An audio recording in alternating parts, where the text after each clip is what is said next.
Hello there, my name is Cliff Ayoze, and it's my pleasure to welcome you once again to Mbaise USA Television and our special program, Mbaise USA Decides. It's a unique program to bring personalities or candidates that are seeking for election as we approach July 2024. And today, we're very much privileged to have a personality you like to meet, someone that has served MBC in different capacities. And today, he stands in the position, or occupies the position of the chairman, board of delegates of MBC USA. This personality, Dr. Charles Iwejuo, holds a PhD in health administration, having progressed from bachelor's degree in educational psychology, guidance, and counseling, moved to master's in healthcare administration. Today, he is the board chairman of Mbaise USA and has also served in different capacities as chairman of National Convention, deputy chairman of the board of delegates, a man that is so versed at home with managing men and resources. I'd like to welcome Dr. Charles Iwejuo as my guest. Thank you so much, Ambassador Cliff Ayoze. It's my pleasure to be here. Well, in 2022, Mbaise entrusted in you the board chairmanship of the board of delegates. And it's been, let's say, let's mirror into these 2 years. What has it been like? Because I know for every time there is ups and downs, and people have their own perspective or perceptions about developments.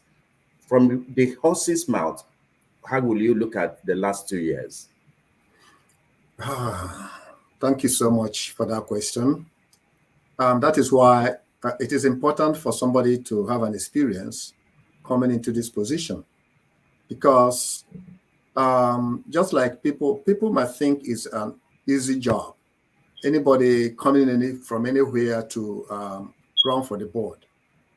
Before I tell you that, I will first of all let you understand some of the things that are needed for you to become a board member. I mean, a chairman of board of delegates. In my capacity, I was at one time the 6th president of Mbaise people in Boston. I have served as a local organizing chairperson for convention in Boston 2017. And not only that, I have been a chairman of disciplinary and ethics committee of Mbaise USA Board of Delegates 2017. I've also been appointed project manager at Mbaise General Hospital Ward Renovation. And not only that, I have served as a member of the Expansion and Exploratory Committee of Mbaise USA. I've equally been a member of Logistics Group, Mbaise Medical Mission, and most importantly, I have served as a deputy board chair, which means for over 4 years. Board chair, I'd like us to progress into these 2 years, because time will have a whole lot to throw at you. So the more you respond to them, people will get to know how we fared in the last 2 years. In the last 2 years, we have been able to accomplish a lot. First of all, it was a tough thing coming in as a board chairman because there was not proper law and order during our board meetings.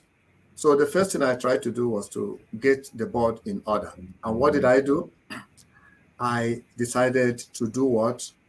Making sure that we had decorum at the board. And how do we do that? What we did was we made sure that people respected each other, and we have our meetings within 2.5 hours, from usually 4 to 5 hours meetings we normally have, so that people can go about their normal businesses. And I have introduced the idea of people being orderly in terms of raising their hands electronically to talk, so that it will be easy for anybody at a glance to see who is the first and who is the second. I have appointed and selected committee members to serve at various committees, making sure that I appoint people who are well experienced, educated, and who can serve in those committees to bring to board what we actually need. Now, I have expanded the scholarship committee. Now, the scholarship we had before was Mbaise will ask the local chapter to give them $500 and to give them one person, and they will give them the scholarship. That is within Mbaise USA alone. This is not America.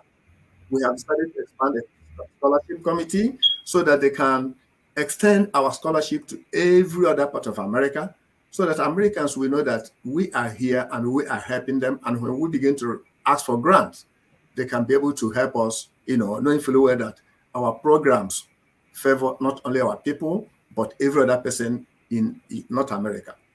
That is not all. We have passed legislations for the first time in the history of Mbaise USA. We bring bills to the board, debate it, then we will send it to committee, and committee will come back and give us their findings. Then we will vote for it, and we pass the bill. And so far, we have passed several bills, but most recently, we have done skills acquisition program for the youths, because back home, our youth have no job. And that has led to so many bad activities, stealing, and other vices. So we have passed skills acquisition bill that will enable us to engage our youths so that we can train at least a reasonable amount of youth every year who can then be able to fend for themselves. Because I believe in Chinese proverb which says that if you want 10 years of prosperity, you grow trees. But if you really want 100 years of prosperity, what do? You grow people, because you give people what they need to live. Don't give me fish, but show me how to fish. Now, that is not all. We have supported most activities that are going on at Mbaise USA. With the Women Empowerment Program, we have been part of that, making sure that we help them in whatever program they're doing. Now, we have professional relationship with executives, as a matter of fact, and that is why you're seeing progress, because whenever there is peace, there's always progress. Mbaise USA had one of the robust medical missions during my program last 2 years. And you can now see that we have 6 different sites, and we were able to see over more than 2,000 or more people who came from every part of Mbaise and surroundings to take free medical treatment, which they consider as annual physical.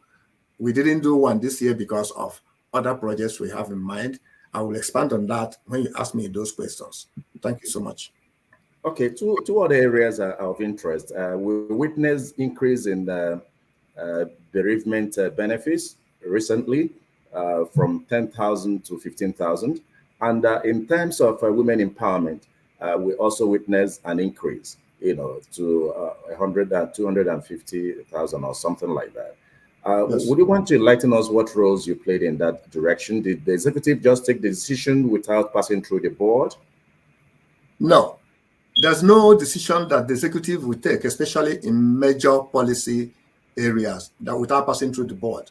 And that is why the Board of Delegates is one of the most important arms of this administration, because this government of Mbaise USA has the legislative part and the Board of Delegates. And our duty, most importantly, there's nothing they will do there without passing through the board.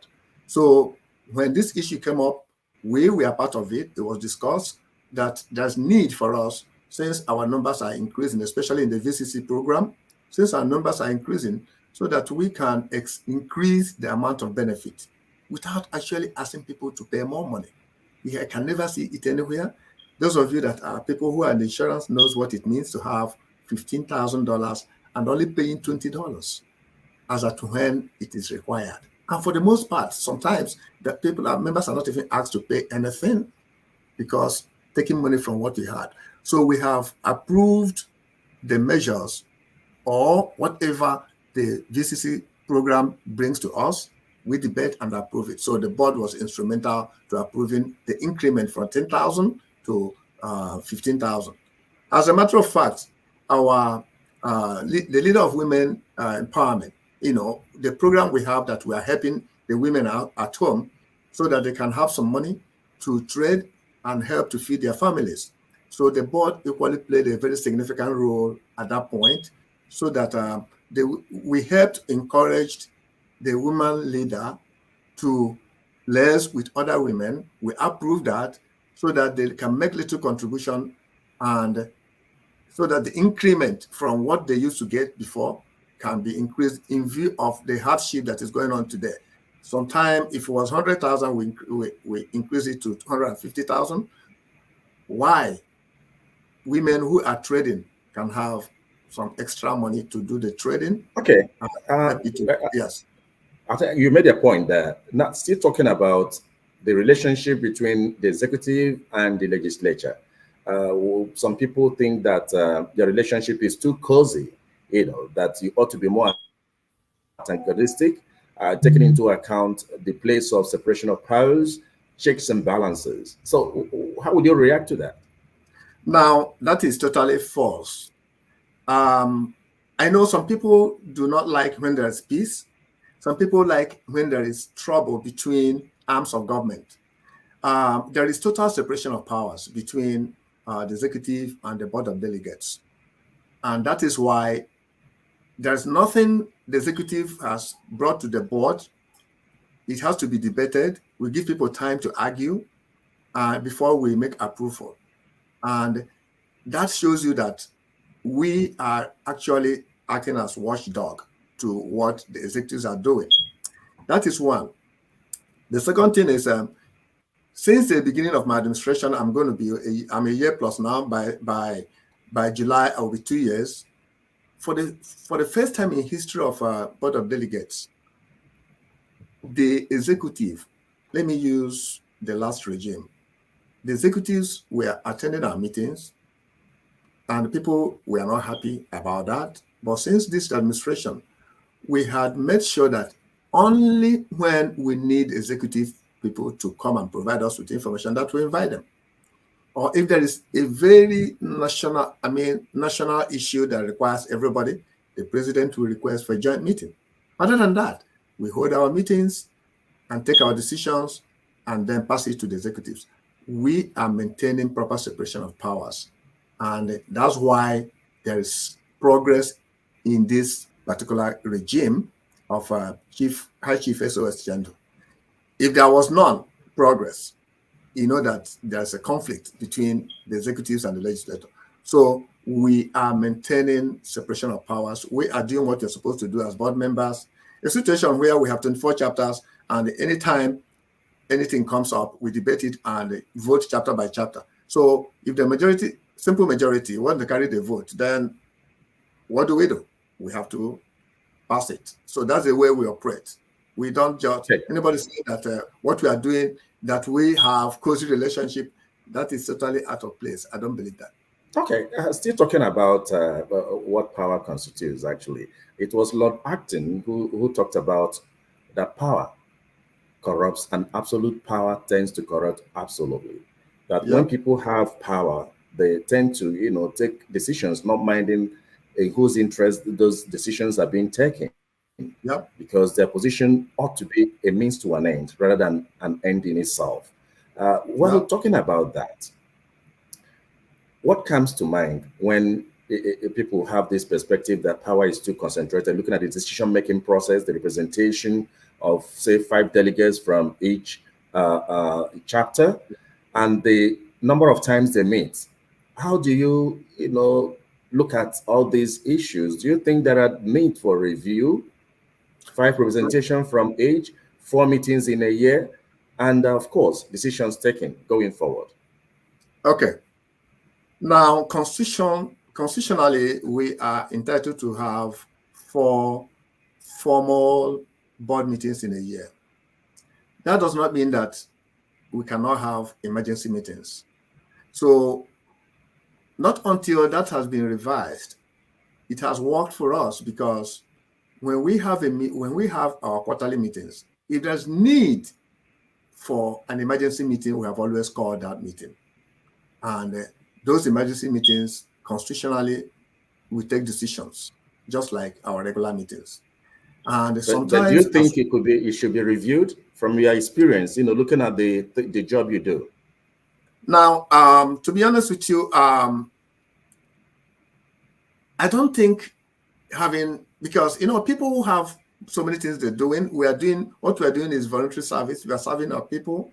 So the 4 meetings we have always had more than 4 meetings to start with, including the meeting we normally have during our conventions.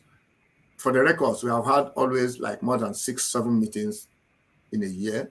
So increasing it does not have any need, because we have always finished our agenda during our meetings. So it's only when you don't finish Okay, your let's meetings. move forward. I've gotten Yeah. your point there. Let's move Yes. forward because we're talking about July elections, because a lot of people are aspiring to one position or the other, and you're aspiring to be re-elected as chairman of the board of delegates. Why do you think you should be re-elected? Unfortunately, I think I went through a little bit of that during my earlier talk. I have a motto in my manifesto which says that let us keep the ship strong, steady, and silent. If a system is not broken, why are you trying to do what? Fix the system. Now, why I think I am in a better position to be the next board chairman is simple. Because for these 2 years, apart from my previous experiences, like I said, for you to become a board chairman, you have to be able to have worked close to the board. You have served at various capacities, various committees, so that you can understand how the system works. So I have moved this organization from point A to point B. Like I said, I am in a better position to understand what we do. And we started so many projects. This one is skills acquisition project. Another one is expanded scholarship project we are working on, trying to make it look bigger. Another one is women empowerment. We are trying to increase whatever they are doing so that it can benefit more people. Then coming to the project, because you remember JFK said, never ask what your country will do for you, but what you can do for your country. Some of us have single-handedly been sponsoring ourselves, trying to make sure that this non-profit organization is moving forward. I am part of the people that are instrumental to this project that is coming to Mbaise, USA, called Medville Project. Because I know that it was through me that my younger brother, Ambassador, brought this program to Mbaise, because he saw the vision and he told me, and I said, the best place to bring it is Mbaise USA organization, because they have capacity to do this. So it's such a thing that I am aware I have passionate for. I would like to stay and continue to make sure that it comes to fruition, so that people will not, put it aside, because this is a project that is going to be Okay, benefit. talking about the Medville, since you've come to that very point, how Yes. would you look at Medville and what changes it could bring to a community like Mbaise? My brother, this is a project that if all of us live to witness it, we'll give God the glory. How? This project is a big project. You call it Medville, but what it means is medical village, where you're going to have one-stop shop. One-stop shop means, first of all, you have a hospital, you have medical school, you have all the infrastructures you need for this in a community. You have hotels, you have police, you have bank, you have buildings, real estate, you have supermarket, everything in one shop stop. This particular thing is going to make bring Mbaise to the limelight, and the Imo State in general, even Nigeria. Because the way the whole thing is situated is all these things are going to be one place, and our partners, especially foreign partners, are going to be at the top of running this with our own people so that it doesn't become the usual Nigerian stuff. Because when people invest a lot of money in a project, they want to see it happen. And this project is no other place in West Africa, which means medical tourism, people going from here to India and these other places, with this hospital, where are they coming? They're coming to Imo State. And at Imo State, where? Mbaise. You know what that means? It's going to bring a lot of tourists to our place. It's going to give the youths, it's going to give them employment. It's going to make the place change its dynamics in terms of development. People will come out to invest in the place. Yes. It's a huge project, so to say, because it appears to fall in line with the aspiration and dream of Mbaise, of making Mbaise community, a world-class community in a third world country. Having said that, people said your moderation during the presentation of this very project for approval by the board appears to be your best, accommodating all shares of opinion before a vote, it was put to vote. How would you look at that very Saturday? I think that was God's doing, because I know that unfortunately, some of our members, some of them, very insignificant number of people who do not like progress have been kicking against it. You remember what happened originally when we had our original meeting with the investors? Somebody called them to threaten them. We don't know the person, but the person is from the USA. So called to threaten them not to come to Nigeria for an investment because of insecurity. They will die. They will do this. So that particular day was a day I think God answered the prayers of Mbaise. How? Because after the presentation, I gave people opportunity to talk. Even though initially I wanted few people to talk, but when I saw the enthusiasm in the minds of people, I opened it up. And when I felt that people have talked enough, I had to cut off the discussion so that we can go into voting. And can you imagine, out of 24 chapters, 21 present voted yes for the project and voted for us to go and do the groundbreaking. 2 chapters were absent, and only 1 chapter was undecided, which means 95-point-something% voted for it to happen. So I was so happy because the demonstration and the video clips and the questions and comments from members sold the hospital project, the medical project. So that was my greatest day as a head of this board of delegates. As a matter of fact, why do you think a negligible number of people appear to be kicking against the project?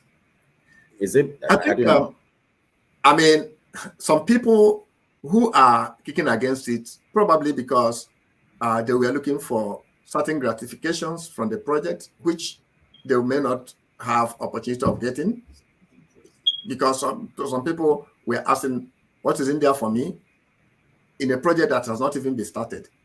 So because of that, they want to make sure they head the project, whatever that is happening on the project, but they are not given the opportunity to do that because this is not a local project. This is an international project with our people. Even after the approval by the board of delegates, I understand some well-respected Mbaise leaders have gone on campaign trying to discourage the Ezelakohu community from identifying with this project.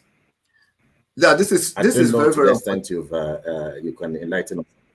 Yes, it is unfortunate that the whole board of delegates voted unanimously for the project to happen because it's going to be a history-making project for Mbaise.